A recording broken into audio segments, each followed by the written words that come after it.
คุณเขียนห้ามเอาอาหารเครื่องดื่มเข้าไปในห้างทางเขาเรืออย่างพวกนี้ทางเขาเรือแพ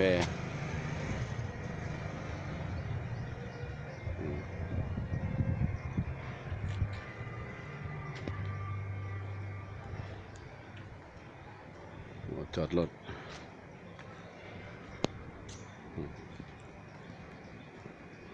แพ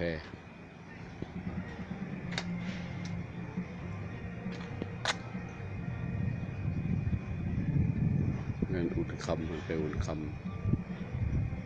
มันทางงอนนะ